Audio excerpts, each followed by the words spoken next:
This is a video lecture for Philosophy 2310 here at Marquette University. It's the Theory of Ethics class taught by myself, Richard Taylor. And this lecture is on John Stuart Mill and his philosophy. Pardon me. But I want to start with some deep background. First of all, I want to call your attention, which you'll certainly notice very quickly, call your attention to the notion that John Stuart Mill's philosophy is very different from that of Immanuel Kant. Remember, for Immanuel Kant, whom we just finished studying, for Immanuel Kant, the moral value of any action lies in the intention with which the action is done, not the outcome. As a consequence, then, but wait, that's not his thinking at all. Not as a consequence. That is, he is not a consequentialist. So, in the phraseology, as a consequence, I mean as a consequence of his philosophy, then, everything is focused on the internal to a human being. In contrast to that, though, we're going to find with John Stuart Mill that, in fact, the moral value of any action lies not primarily in the intention with which the action is done, although that's valuable and good, but mainly with the consequences. The English phrase, the proof is in the pudding, is used to indicate that, in fact, the outcome is what's most important. So in any action we do, the proof of the rightness of the action is the outcome. So the proof is in the pudding means that, is that a good pudding recipe? Well, then we'll find out, because the outcome of the pudding recipe is the pudding itself.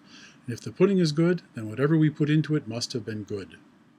This is consequentialism, and this is the moral approach that John Stuart Mill takes.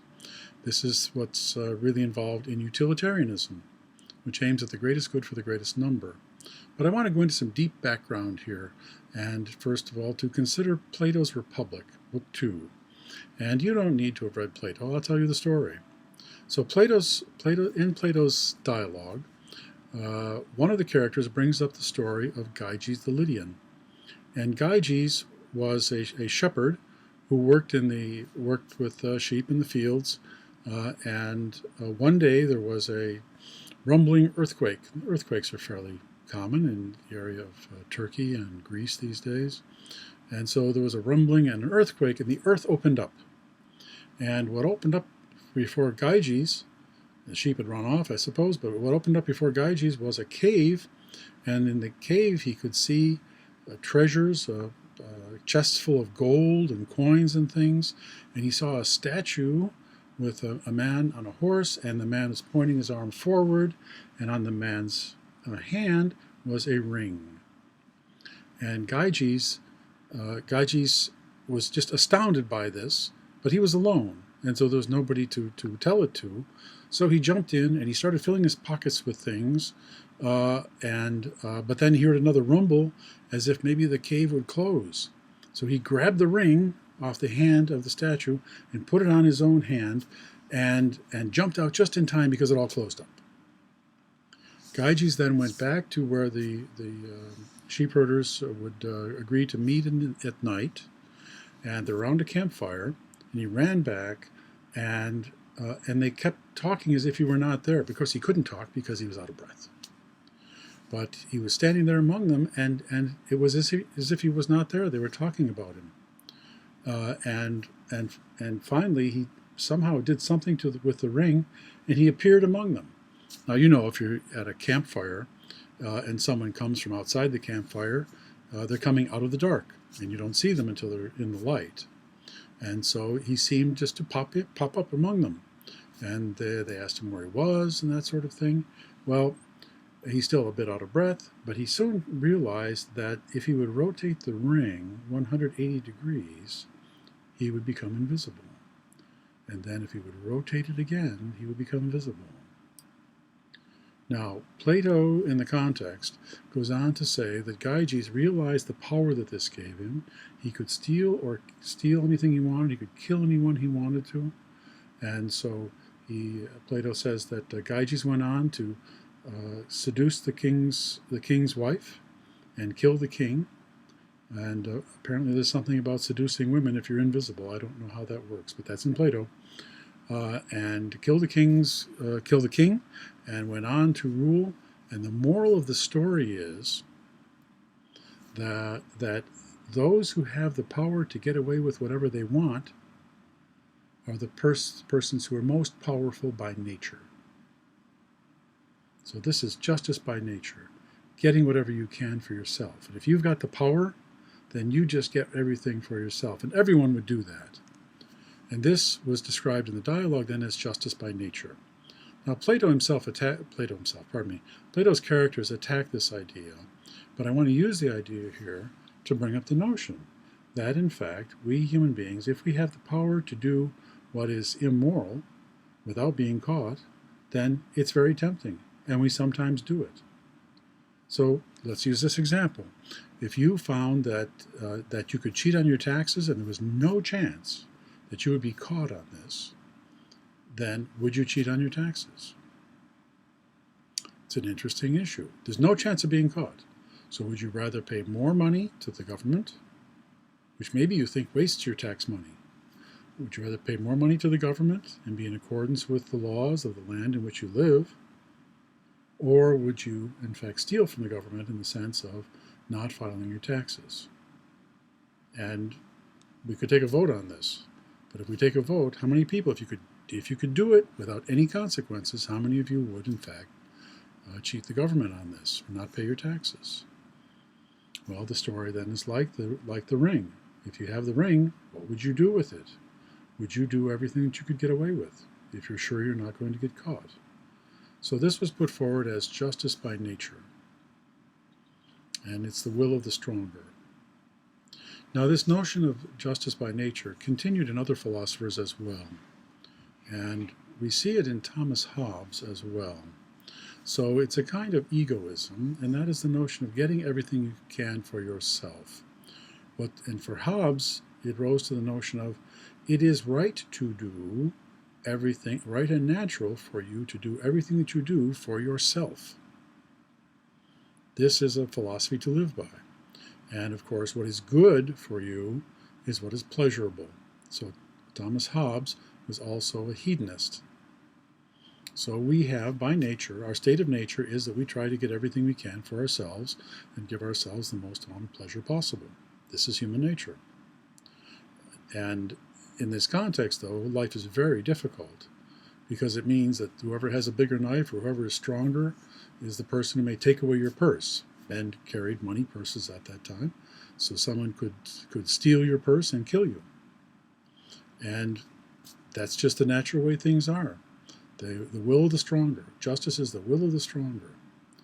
Well, Hobbes thought this was pretty nasty, a nasty state, a nasty natural state of human beings. And so he introduced the notion of social contract.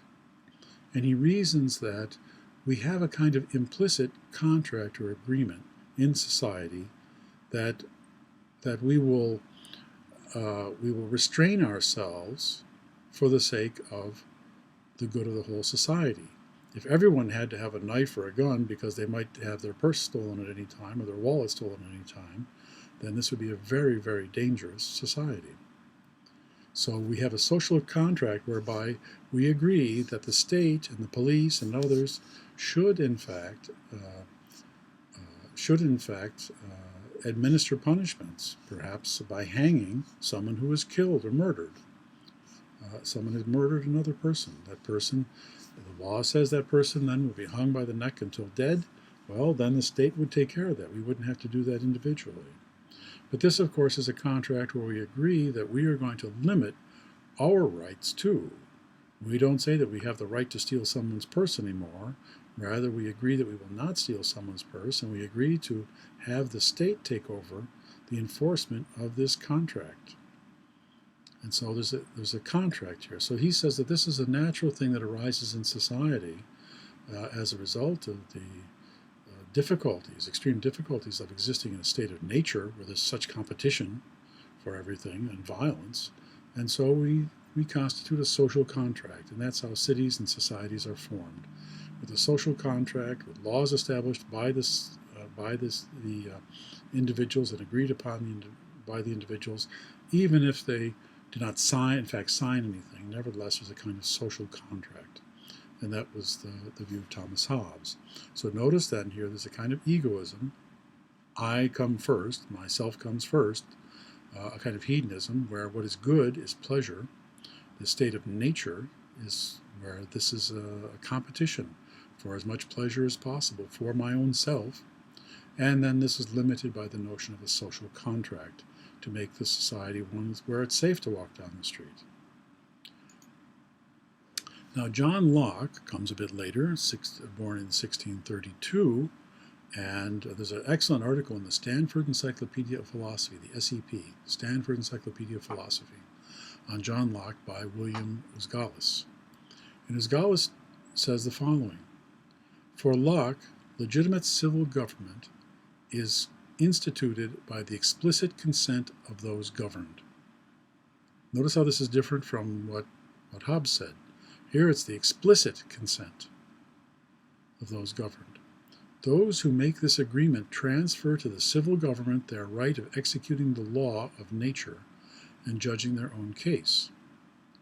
All right, so we now transfer, according to Locke, we follow Hobbes to some extent, but we transfer our right of executing the law of nature, and we want the civil government to take care of judging the case.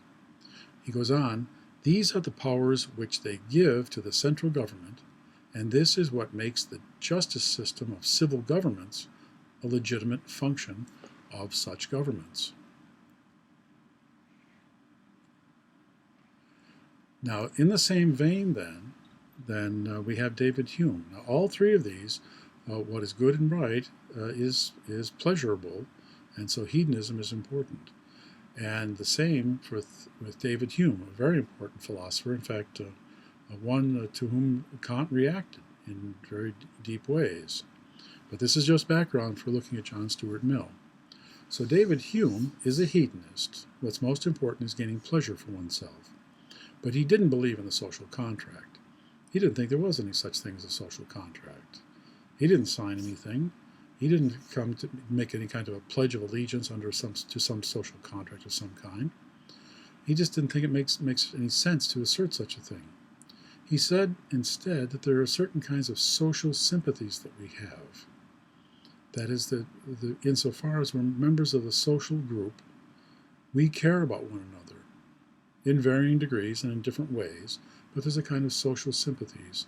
When someone is harmed, we think that the person who has done the harm. If a child is harmed, we think the person who has intentionally harmed the child should be punished.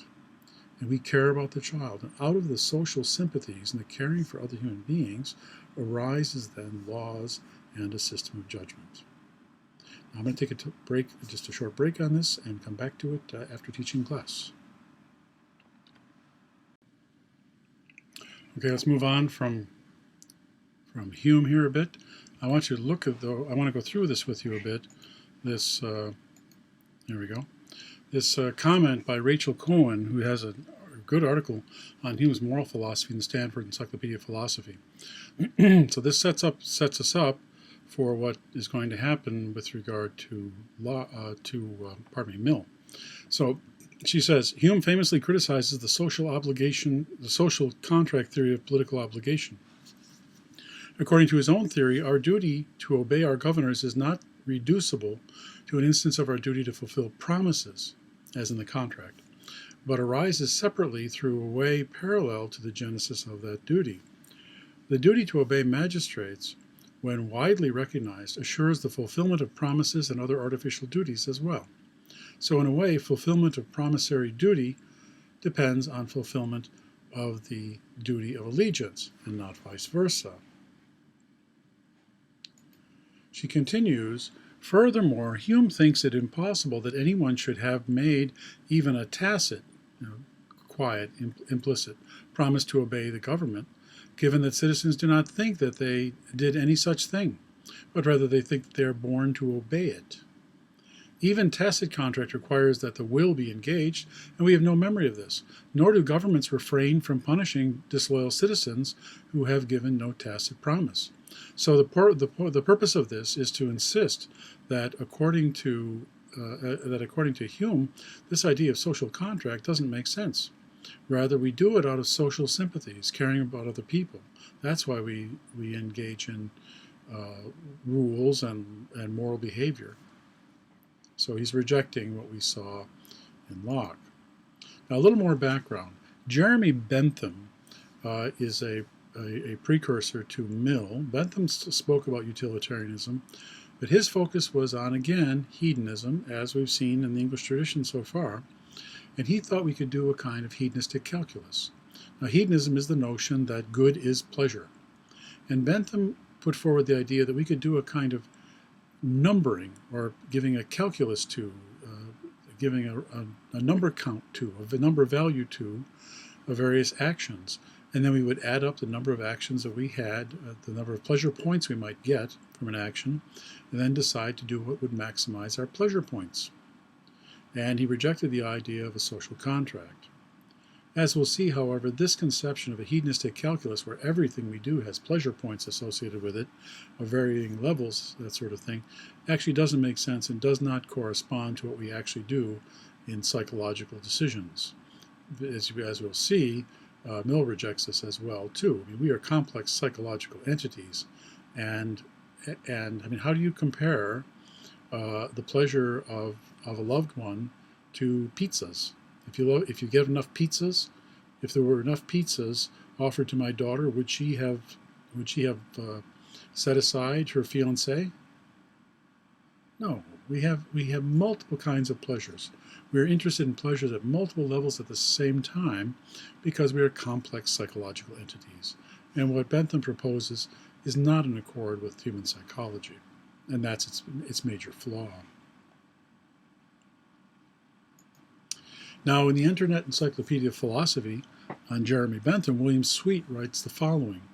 Bentham holds that people have always lived in society, and so there can be no state of nature. He doesn't like that idea, though he does distinguish between political society and natural society.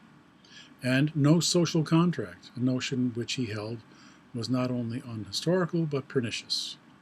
Okay, so Bentham rejected two of those earlier notions. But Sweet goes on, nevertheless, he does note that there is an important distinction between one's public and private life that has morally significant consequences. And he holds that liberty is a good, that even though it is not something that is a fundamental value, it reflects the greatest happiness principle. Again, I said Bentham is the one who brought the notion of the greatest happiness principle, the greatest good for the greatest number.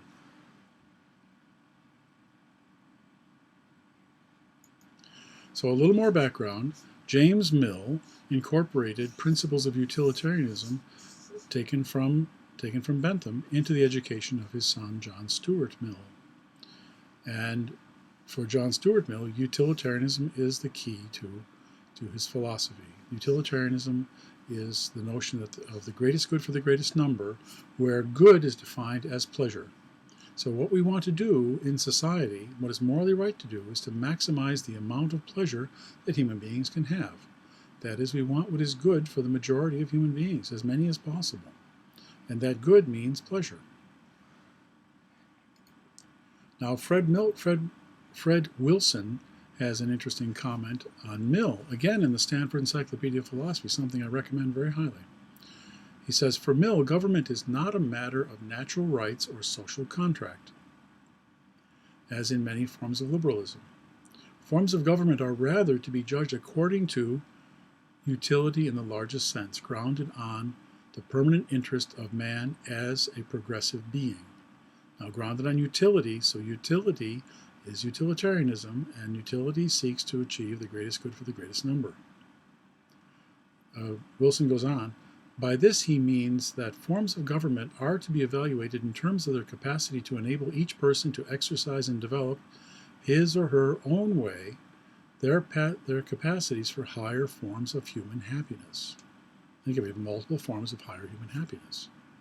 Such development will be an end or goal for each human individual, but also as a means for society as a whole to develop and to make life better for all. Now, that's the beginning of what we're going to do with regard to Mill. Now I want to look at Mill himself.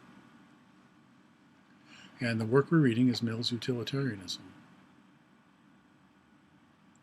Now, let me go back to utilitarianism just for a moment. So what we have in the work Utilitarianism in your book is a compilation from a magazine. And magazine chapters of this work, Utilitarianism, came out in the magazine. and then were put together as a book for Mill.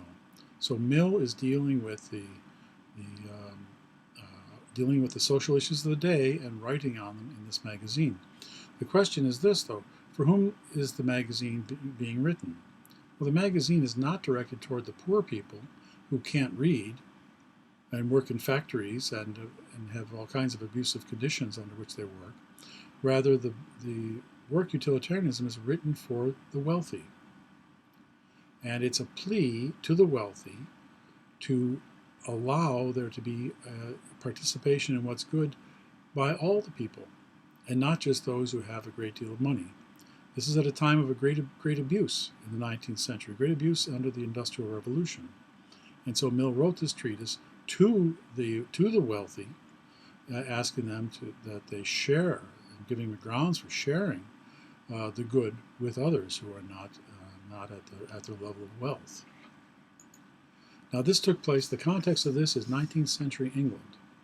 And this is, of course, the time of the Industrial Revolution, and quite a number of social movements came out of this. Certainly, socialism came out of this, and socialized medicine, that sort of thing, came out of this period, when the abuse of the workers was thought to be just too horrendous, and people thought that the workers should be allowed to participate in the value of the production. Now, what other major social movement came out of 19th century England? I'll give you a moment to think.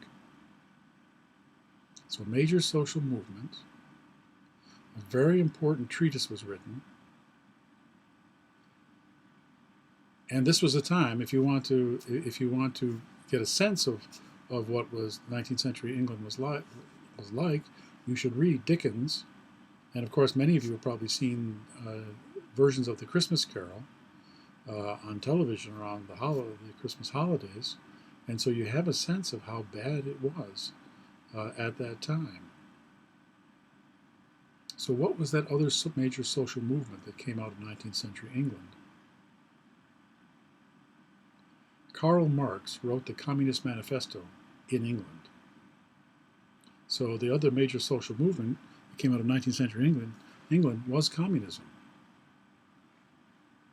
And that's the context of this work. So let's go into the first chapter of this work on utilitarianism. So, general remarks, he calls it. Why, when philosophy has for so many centuries sought to find the foundation of morality, has it been so unsuccessful in finding a commonly accepted understanding of the foundation of moral good? We've worked at this so long, why do we make such little progress in figuring out what the foundation is of the moral good? So that's the question at issue. So Mill is going to propose another way to approach the whole issue.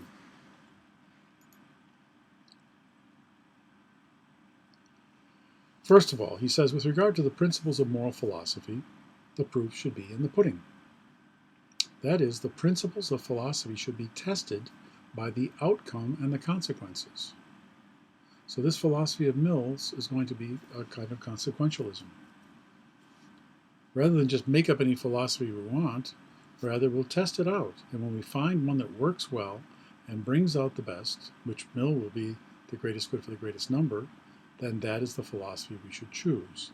And again, as I mentioned earlier, the saying, the proof should be in the pudding. The proof is in the pudding comes from the notion of mixing ingredients and tasting a pudding after it's made. If the pudding tastes good, the ingredients were good. So this is a philosophy then in which the end or the goal or the outcome justifies the means.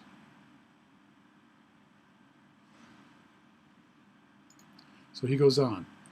All action is for the sake of some end, and rules of action, it seems natural to suppose, must take their whole character and color from the end to which they are subservient. Okay, so all the actions are what they are in relation to the end or goal to be achieved. So he's hinting here then, if the goal is good, and the goal is achieved as a good, then the actions that were put into it are good as well. The end justifies the means. He goes on, when we engage in a pursuit, a clear and precise conception of what we are pursuing would seem to be the first thing we need, instead of the last one we are to look for. So we have to decide what we're after. We're after the good. What is the good? Pleasure. What do we want to do with this? We want to maximize it for the greatest number of people possible. And so we have a clear picture of it. And now we want a moral philosophy that will get us to the achievement of that end. Let's make up a moral philosophy that will do this. That's what he's pushing here. And he says, a test, quote, a test of right and wrong must be the means, one would think, of ascertaining what is right or wrong, and not a consequence of having already ascertained it. We don't go into this saying we know what the outcome is and the means to get it. No, we have to test out the means. And if we get that outcome, then we'll know. We get the outcome we think is right. So the test must be of the means. And what will get us what we know is the right thing. And in this case, the right thing is going to be the greatest good for the greatest number. That's a mantra you'll hear again and again and again. So what are the ways in which philosophers have asserted that we grasp what is morally right? And then we'll put together a philosophy that'll get us to that morally right. Well, some have said there's a kind of intuition of moral law by way of some kind of moral faculty. That is, we just somehow see it to be morally right. And he rejects that. That doesn't make any sense to him. Because people have all kinds of intuitions, and there's no justification for this particular way of looking at things. There are multiple ways that we can look at things, and multiple ways the so-called moral faculty would lead us toward what's morally right for moral law. So he rejects intuition. How about induction of the moral law from the experience of particulars? So on the basis of the experience of the particulars, we make a kind of induction and we create a moral law. Well, that may work, but it depends on the selection of particulars from experience as well. And that doesn't seem so reliable. It doesn't give us a universal law. What about insight into the a priori moral law? Here he's got Kant in mind. What about that? Is that a possibility, a kind of insight that is responsible for morality?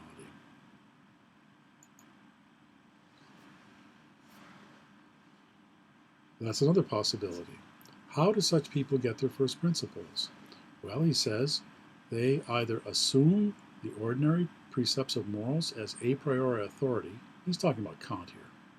He assumes it as an a priori authority, or they lay down as the common groundwork of those maxims some generally much less obvious alternative than the maxims themselves, and which has never succeeded in gaining popular acceptance. So they lay out the categorical imperative and other things as foundations for this, and people don't commonly accept this, says Mill. He says, then, we really should be starting from the actual feelings of human beings, and this is what utilitarianism is about. He says, then, the principle of utility, or as Betham latterly called it, the greatest happiness principle, has had a large share in forming the moral doctrines even of those who most scornfully reject its authority.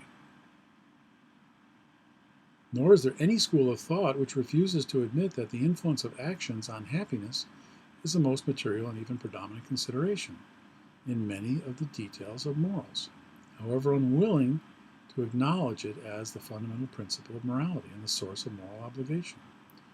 In other words, consequences count, and the happiness of consequences count.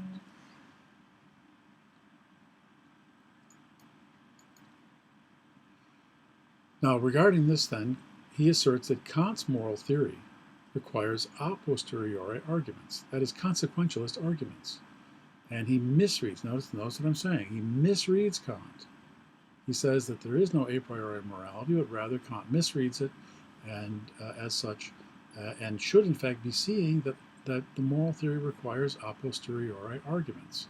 And a posteriori arguments are about what happens in the world and the consequences in the world. This is Mill's view of Kant. It's an incorrect view of Kant, but it's Mill's view of Kant. So here's what Mill says. I might go much further and say that to all those a priori moralists who deem it necessary to argue at all, utilitarian arguments are indispensable. What he means by that, then, is consequentialist arguments are required in order to establish what Kant believes. But that's not Kant, because Kant is not concerned about the consequences. So according to Mill, Kant is in fact an a posteriori moralist. Mill says, so when he, that is Kant, begins to deduce from this precept any of the actual duties of morality, he fails, almost grotesquely, to show that there would be any contradiction, any logical, not to say physical, impossibility in the adoption of by all rational beings of the most outrageous immoral rules of conduct. So Kant doesn't show why people wouldn't have all sorts of arbitrary rules of conduct. But what Mill says here is all that Kant shows is that the consequences of the universal adoption would be such as no one would choose to incur them. What's he got in mind here? He's got in mind the notion that people would not say that lying is always wrong if it were not for the consequences of lying. So we can't make the universal proposition that all human beings should lie, because the result would be chaos in society. But you'll remember that in fact for Kant himself, the first person you show disrespect to is yourself. And immediately that's a violation right there. So this adoption of these universal notions does not depend upon the consequences or the outcome. It lies in the intention in Kant. So what Mill has done is imposed his own interpretation upon Kant here. So according to Mill, Kant really wanted to be an a posteriori utilitarian. And that's where he gets his principles from. And Kant made that mistake, according to Mill. According to me, Mill's wrong. Kant did not do that. But I'll let you figure that out for yourself. So let's move on to Chapter 2. Chapter 2, what utilitarianism is. This is going to be fairly simple, but I want to be very clear about what's going on here. And he's very clear about the definitions that he gives to things. And so it's repetitive, but intentionally repetitive. Utilitarianism concerns, he says, quote, pleasure itself together with exemption from pain. That's what the good is, pleasure itself together with the exemption from pain. And this is the meaning of the term useful, from which utilitarian comes. The creed, as it were, the belief set of utilitarianism is this. Actions are right in proportion as they tend to promote happiness, wrong as they tend to produce the reverse of happiness. And for clarity's sake, he adds the following: but happiness is intended pleasure, and by happiness is intended pleasure and the absence of pain, and by unhappiness pain and the privation of pleasure. So he is altogether clear what he means by the utilitarianism and the foundations of it. Utilitarianism is the pursuit of the greatest good for the greatest number, promoting happiness and avoiding pain or wrong. And that happiness is defined as pleasure, and wrong is defined as pain. This then is consequentialism, according to Mill's account here then. This doctrine holds that the rightness or wrongness of actions is to be determined by a consideration of the consequences or outcomes of the action. As I said already, in this philosophy, the end does justify the means. And just to be absolutely clear, he goes on to say the theory of life on which this theory of morality is grounded is hedonism. And here's the definition of hedonism.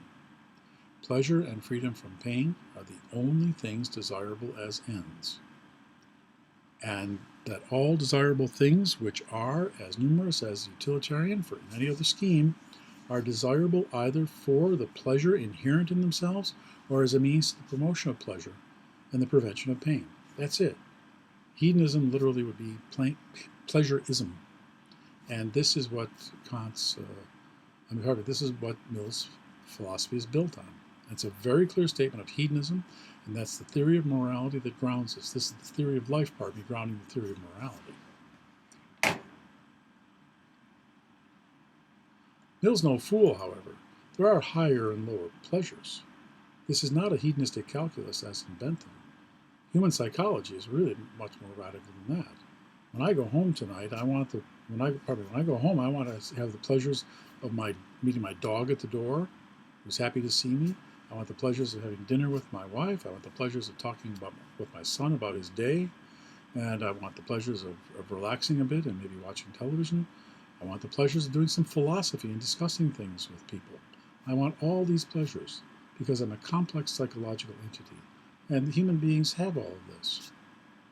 And he wants to insist that there are higher and lower pleasures. The lower pleasures are the ones of the body. The higher pleasures are pleasures of the mind.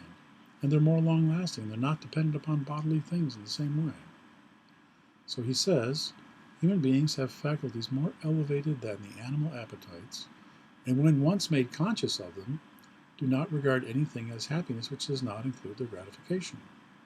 So your intellectual fulfillment is part of your gratification, fulfillment and happiness.